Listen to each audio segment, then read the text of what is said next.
দেখো আমি class 8-এর third সামেটিভের Birbhum জেলা হাই স্কুলের অঙ্ক করাবো। দেখো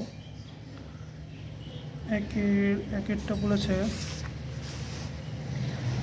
দুটি সংখ্যার অনুপাত 3:5 এবং সংখ্যা দুটির গসাগু 5 হলে সংখ্যা দুটির অন্তর্ফল কত। তাহলে দেখো অনুপাত যেহেতু বলছে 3:5, তাহলে এই যে অনুপাতের মধ্যেই তো গসাগুটা থাকবে। তাহলে দেখো 3 ইন্টু, যেহেতু বলেছে গসাগু 5, 15, আর এখান থেকে 5 ইন্টু 5, তাহলে একটা সংখ্যা হবে 15 আর একটা সংখ্যা হবে 25। তাহলে এদের গ্যাপ কত হবে? 10। এটা একটা আনসার হবে একেরটা। দুয়েরটা বলেছে x/a = 1/a 1x, এবার এখান থেকে বলেছে x1 - x এর মান বার করতে। তাহলে দেখো x/a যেহেতু বলেছে, তাহলে x/a আমি 1/aটাকে এদিকে দিলাম =-x, তাহলে এটা লসাগু করলে a হবে, তাহলে এটা x - 1 =-x। তাহলে দেখো -x x - 1 =-1। আশা করি বুঝতে পেরেছো, এটা আমি কোনাকুনি গুণ করলাম, এটা কেটে গেল। তাহলে দেখো x - 1, এটা কোনাকুনি গুণ করলে a হবে, সরি টু সে এটা a হবে, ঠিক আছে। তাহলে এবার দেখো এটা হবে a। তাহলে দেখো এটা অ্যান্সার হবে অপশান সি।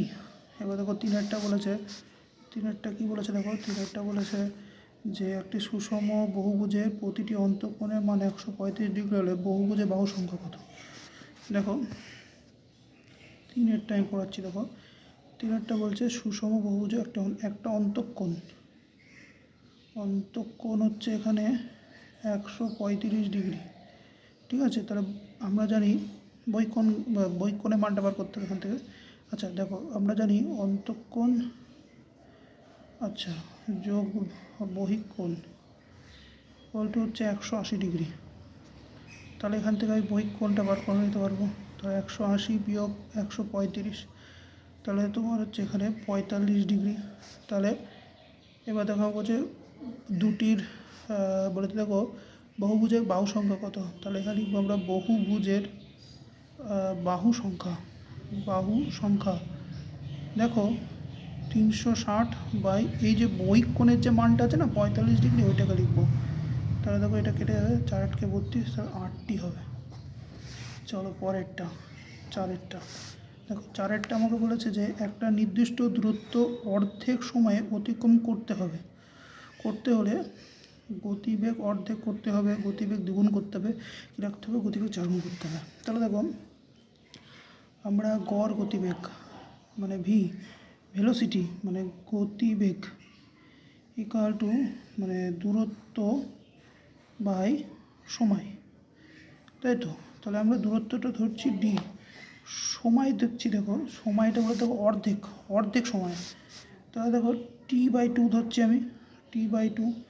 তাহলে দেখো যদি আমি d লিখি তাহলে এটা আমার উল্টে যাবে, তাই তো। তাহলে তো এটা হচ্ছে 2t, তাই তো।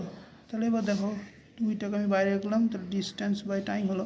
তাহলে দেখো 2 ইন্টু, তাহলে এটা আমরা কি জানি, স্পিড ইকুয়াল টু মানে গতিবেগ ইকুয়াল টু বা V equal to distance by time. তাহলে এখানে আমি ভি লিখতে পারি, মানে এটা মানে আমি ভি লিখতে পারি। তাহলে দেখা যাচ্ছে যে গতিবেগ হচ্ছে দ্বিগুণ হবে, তাই তো। তাহলে এখানে কী হবে, গতিবেগ দ্বিগুণ হবে, দ্বিগুণ হবে, ঠিক আছে। এবার দেখো পাঁচেরটা দেখো কী বলেছে, বলছে এম সংখ্যক লোক কোনো একটি কাজ এন দিলে করলে এদের মধ্যে সম্পর্ক। দেখো এম সংখ্যক লোক করছে কাজটা এন দিনে। তাহলে দেখো আমরা জানি কত, লোক যদি বাড়ায় তাহলে দিন কী হবে, কম লাগবে। আবার দেখো লোক যদি কমায় তাহলে দেখো দিন লাগবে বেশি। তার জন্য কী হবে বলতো, এম আর এন ইকুয়াল টু ধ্রুবক, ঠিক আছে। এটা আশা করি বুঝতে পেরেছো।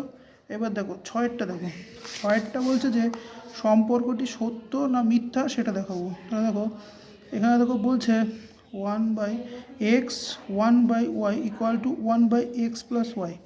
হ্যাঁ দেখো আমি এটা লসাগু দেখাবো যে এটা সমান নাকি, তাই তো।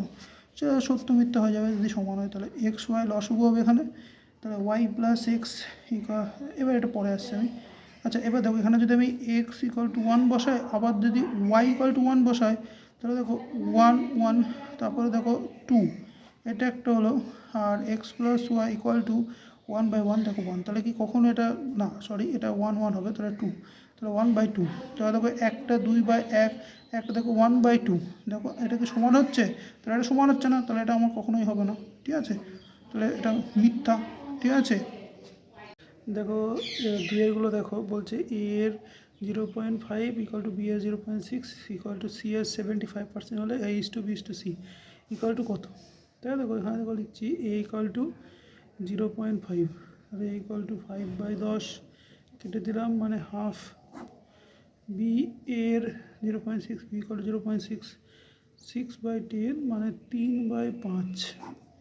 একইভাবে সি এর 75/100, 5 15 75, আর 5 20 100, আর 3 5 15 4, মানে 3/4। এবার দেখো এ, আমি দেখো লিখছি a into 1 half, b into 3/5, c into 3/4 equal to কে।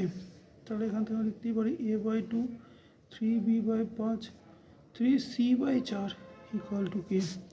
আলাদা করে নিচ্ছি, তাহলে a/2 ইকুয়াল টু কে, মানে হচ্ছে a equal to 2k, 3b by 5 equal to k, তাহলে 3b ইকুয়াল টু 5k, আর b ইকুয়াল টু 5k/3। একইভাবে এখানে দেখা আছে 3c/4 equal to k, 3c equal to 4k, c equal to 4k/3। এবার প্রত্যেকটা রেশিও হিসেবে লিখছি, 3k/3, 4k/3, এই কে কেটে দিলাম, থাকছে 2:5:3:4/3 ইকুয়াল টু 1, তাহলে 3 3, তাহলে 6, 3 5, এটা হচ্ছে 4। তাহলে এটাই অ্যান্সার হবে। আশা করি বুঝতে পেরেছ। যদি কারো প্রবলেম থাকে অবশ্যই কমেন্টস করে জানাবে। এবার দেখো দুয়েরটা দেখো, দুটো বলছে একটা ত্রিভুজের 3টি সংখ্যা মান 5x ও 9 হলে এক্সের বৃহত্তম ও ক্ষুদ্রতম মান অখণ্ড সংখ্যায় কত? তাহলে 5x আর 9 বলেছে, এখানে একটু বোঝার আছে, ঠিক আছে। দেখো আমি দেখো লিখছি, দেখো এখানে 5 + x > 9, তার মানে এক্সের মান যদি 4-এর সাথে সমান হয়, তাহলে 5 + 4 9 হবে। তাহলে এই যে ত্রিভুজ অঙ্কন করা সম্ভব নয়, তাহলে অবভিয়াসলি এক্সের মান > 4 হতে হবে এখানে। এটা প্রথমটা। পরেরটা আমি দেখছি x + 9 > 5, যেটাতে এক্সের মানটা যদি আমি 4 বসাই, -4 যদি বসাই, তাহলে দেখো 5-এর সাথে সমান হবে, তাহলেও ত্রিভুজ আঁকা যাবে না। তো এক্সের মানটা অবভিয়াসলি -4 হতে হবে। আবার দেখো কীভাবে, দেখো যে এখানে দেওয়া আছে যে 5 + 9 আর হচ্ছে এখানে > x, ঠিক আছে। এটা দেখো, তাহলে এখানেও দেখো এখানে 5 আর 9 যোগ করে 14 হবে, তো 14-এর সাথে সমান হয়ে যাবে, ঠিক আছে, তাও হবে না, তাহলে এটাও এই মানটা খেতে হবে 14-এর কম হতে হবে। বুঝতে পেরেছো? আশা করি বুঝতে পেরেছো এটা, ঠিক আছে, মানে 14-এর কম হতে হবে, ঠিক আছে। তাহলে পরে 4 আর x আর 14, যেটা হচ্ছে এর মধ্যে থাকবে অখণ্ড সংখ্যা 5 6 7 8 9 10 11 12 13। তাহলে সব থেকে ক্ষুদ্রতম সংখ্যা কত হবে? 5। ক্ষুদ্রতম অখণ্ড সংখ্যা বৃহত্তম হবে কত? 13। তাহলে ক্ষুদ্রতম ইকুয়াল টু 5 আর বৃহত্তম ইকুয়াল টু হচ্ছে 13। এটা একটা গেল। এরপরে 3-টা দেখো কী বলেছে, রামের আয় শ্যামের আয়ের থেকে 10% বেশি। তাহলে রামের আয় হচ্ছে শ্যামের আয়ের থেকে 10% বেশি। রামের আয়, তাহলে শ্যামের আয়টা আমি ধরছি 100 টাকা, 100 টাকা ধরছি, তাহলে রামের আয় কত হবে? 110। তাহলে এখানে আমাকে কোশ্চেনে বলেছে কি, কোশ্চেনে বলেছে হচ্ছে রামের আয় শ্যামের আয়ের অপেক্ষা কত বেশি হলো, শ্যামের আয় রামের আয়ের থেকে কত কম, তো 10 টাকা কম। কার ওপরে হবে? রামের ওপরে হবে, ইন্টু 100। তো গুণগুলো কত হবে? 1000/110, কেটে গেল, তাহলে 100, তাহলে 9 11 99 1, তাহলে 1/11, এত %। এটাই অ্যান্সার। পরের কোশ্চেনে চলো, এটা হচ্ছে 3-এরটা, তাই তো? এবার চলো 4-এরটাই চলো।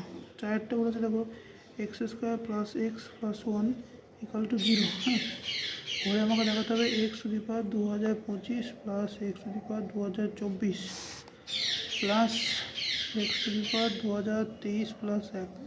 ভালো করে বোঝো এই অঙ্কটা। দেখো এটা আমি লিখে নিচ্ছি, x square plus x plus 1। দেখো আমি যদি এর আগে যদি এক্স মাইনাস 1 দিই তাহলে 0 ইন্টু এক্স মাইনাস 1 হবে। তাহলে এটা কার ফর্মুলা বলো দেখি? এক্স কিউ মাইনাস 1-এর ফর্মুলা হলো 0। এক্স কিউ ইকুয়াল টু তাহলে 1 হবে, যেহেতু আমি এই মাইনাস 1টাকে এদিকে দিলাম। এবার দেখো এটাকে আমি টুকবো।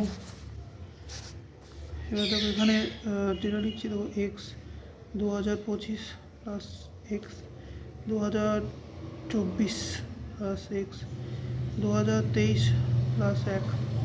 এবার দেখো এটাকে আমি এমনভাবে লিখবো এক্স টু দি পাওয়ার 3।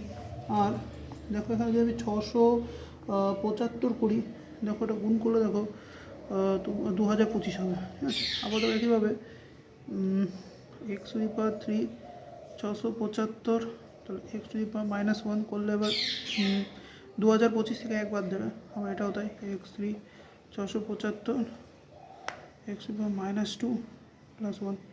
ঠিক আছে, তাহলে দেখো এটা 1, তার মানে এটা কত হবে? হিসাব মতো একই তো হবে। হ্যাঁ, এটাও একের কিউই হচ্ছে। আচ্ছা, তারপর এটাও তাই 1 হবে সবটা ক্যালকুলেশন করার পর। কিউ তারপরে 675, এটা আমি 1/x হিসেবে লিখছি। এটাও 1 কিউ 675, এটা দেখো 1/x to the power 2 plus 1। আশা করি এটুকু বুঝতে পেরেছ। তাহলে এটা 1 হবে, এটা 1 হবে, আর এটা হবে 1/x, এটা হবে 1/x স্কোয়ার প্লাস 1। আশা করি বুঝেছো। তো 1/x plus 1/x square plus 1। তাহলে এইটা যোগ করে কত হবে? 2 হবে, প্লাস সেটা লসও করে কত হবে? এইটুকু এক্স স্কোয়ার, এইটুকু। হ্যাঁ, এটা হবে এক্স, তাহলে এক্স, এটা হবে 1, তাই তো? আচ্ছা, আমি এই 1 আর এই 1 যোগ করে এই 2 পেয়েছি, আর এইটুকু লসও করে এটা পেয়েছি। আশা করি এটুকু বুঝে যাবে। তো প্রথমে আমি লিখেছিলাম যে x square plus x plus 1, তো কোশ্চেনেই দেওয়া ছিল ইকুয়াল টু 0 ছিল তো কোশ্চেনে। দেখো x square plus 1 equal to, তাহলে দেখো এক্স প্লাস 1 আছে না? তাহলে এখান থেকে আমি দেখো এক্স প্লাস 1টাকে লিখছি equal to minus x square. তাই দেখো এখানে বসাচ্ছি এটা টুকু নিচ্ছে একবার 2 plus x plus 1/x square, তাহলে 2 plus minus x square by x square কেটে গেল। তাই 2 মাইনাস 1 ইকুয়াল টু 1। তাহলে এটাই অ্যান্সার হবে। আশা করি বুঝতে পেরেছো। এগুলো 2 নম্বরের অঙ্ক, কিন্তু বড় বড় অঙ্কগুলো। আশা করি বুঝতে পেরেছ। আচ্ছা, পরেরটা দেখো। পরেরটা বলেছে বাম দিকের সাথে ডান দিক মেলাতে 5-এরটা। দেখো এখানে বলেছে ইউক্লিড, আমি মুখোমুখি করে দিচ্ছি। ইউক্লিড হবে জ্যামিতির জনক। ঠিক আছে, আর্যভট্ট হবে শূন্যের ধারণা, আর রেনে ডেকার্টে হবে কার্তেশীয় পদ্ধতি, মানে কার্টেশিয়ান সাইন চেঞ্জ। আর রামানুজ হবে 1729। ঠিক আছে, 1729। ঠিক আছে, তো এরপরে চলো একটা বহুভুজের 5টি অন্তঃকোণের প্রতিটির মান 130 ডিগ্রি, বাকি অন্তগুলি প্রতিটির মান 170 ডিগ্রি হলে ওই বহুভুজের বাহু সংখ্যা কত? তাহলে দেখো এই অঙ্কটা, এবারে দেখো যে কি বলেছে এখানে। তাহলে এবার আমরা জানি যে অন্তঃকোণের সমষ্টি। ঠিক আছে, যেহেতু বলছে 5টি অন্তঃকোণের প্রতিটা 130 ডিগ্রি, বাকি অন্তঃকোণে ধরে নিচ্ছি মোট। ঠিক আছে, মোট এনটি অন্তঃকোণ আছে। ঠিক আছে, এনটি অন্তঃকোণ আছে। ঠিক আছে, তাহলে ফর্মুলা অনুযায়ী কী হবে বলতো? অন্তঃকোণের সমষ্টি 2 into 8 minus 2 into 180 degree, sorry 90 degree. ঠিক আছে, এটা হচ্ছে ফর্মুলাটা। তাহলে আমি একবার এটাকে লিখতে পারি n-2 ইন্টু 180 ডিগ্রি। ঠিক আছে, এবার দেখো ভালো করে বোঝো যে এখানে কি বলেছে। তাহলে 5টা অন্তঃকোণ বলেছে, তো 5 ইন্টু 130। এবার দেখো টোটাল এনটা ছিল, তাহলে এন থেকে বাকি 5টা তো আমি নিয়ে নিচ্ছি। 5টা তো আমি নিয়ে নিচ্ছি, থাকলে কটা বাকি হচ্ছে 5n-5, তাই তাদের হচ্ছে 170 ডিগ্রি, ঠিক আছে 170 ডিগ্রি। তাহলে বহুভুজের সংখ্যা এই n থেকে পেয়ে যাবো আমি, আশা করি বুঝতে পেরেছো, ঠিক আছে। n সংখ্যক বহুভুজ আছে, ঠিক আছে। তাহলে এবার দেখো এই nটি অন্তঃকোণই এখানে বহুভুজ হিসেবে কাজ করছে। এবার দেখো n-2 × 180, তাহলে এটা কত হবে 5, 500, 3 5 650 ডিগ্রি। এখানে দেখো 170n, তাহলে এটা কত হবে 5, 500 850। আচ্ছা, তাহলে এখানে দেখো 180n - 360 650, এটা থেকে এটা বাদ দিলে কত হবে বলতো 200, 70n - 200, তাহলে 180n এটা দিয়ে গেল 170n - 200 + 360 160, এটা 10n, n = 160/10 কেটে গেল তোমার 16টি। তো এখানে আমাদের অঙ্ক যেটা চেয়েছে সেটা বেরিয়ে গেছে যে একটি বহুভুজের 5টি অন্তঃকোণ, এবার ওই বহুভুজের বাহু সংখ্যা কত হবে 16, তো ওই বহুভুজের বাহু সংখ্যা হবে কত 16। আশা করি বুঝতে পেরেছে। পরের অঙ্কটা দেখো 7এরটা, এটা দেখো আমি 2 করে নিচ্ছি 2x + 3x² - x - 2 ax + 1 + bx - 2, বলে এ ও বি এর মান, ঠিক আছে। ভালো করে তোমরা দেখো, দেখো এখানে যদি আমি মিডল টার্ম করি x², তাহলে আগেই তোমরা শিখেছো, সেকেন্ড সামেটিভে শিখেছো 2x + 3, ঠিক আছে। তাহলে a/x + 1 bx - 2, তো x² - 2x + x - 2 2x + 3 a/x + 1 + bx - 2, x - 2 + 1 x - 2 2x + 3 a/x + 1 + bx - 2, তাহলে দেখো x - 2 x + 1 2x + 3 x - 2, এ দেখো 2x + 3 আর x - 2 আর x + 1 থাক, এদের মধ্যে থাক। আমি এটা নিচে জাস্ট একইভাবে লসাগু করবো a ইন্টু, তাহলে x - 2 b x + 1, আশা করি বুঝতে পেরেছ। এবার দেখো এইটা কেটে দিলাম। এবার দেখো আমি পরে পেজে করছি 2x + 3, দেখো আমি পেয়েছিলাম হচ্ছে 2x + 3 আর কি পেয়েছিলাম ওখানে x a × x - 2 × x - 2 + b × x + 1, ঠিক আছে, এটাই পেয়েছিলাম। এবার এই মানটা বার করতে গেলে কিছু জিনিস আমাকে নেগলেক্ট করতে হবে। যেমন আমি a এর মান বার করবো, তাহলে এটাকে আমার 0 করতে হবে।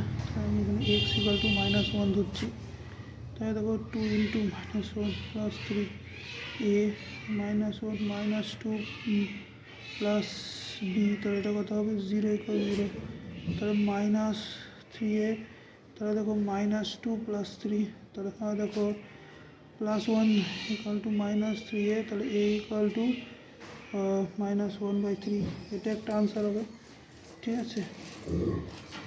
একইভাবে দেখো আবার দেখো লিখছি 2x + 3, এবার আমি বার করবো b এর মান ax - 2 + bx + 1।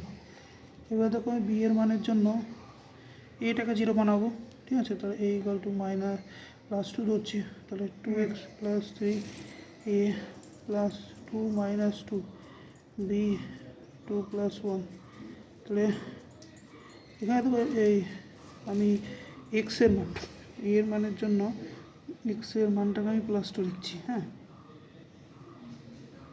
3, তাহলে এটা 0 হয়ে যাবে, তাহলে 3b, তাহলে 4 আর এটা 7, ঠিক আছে।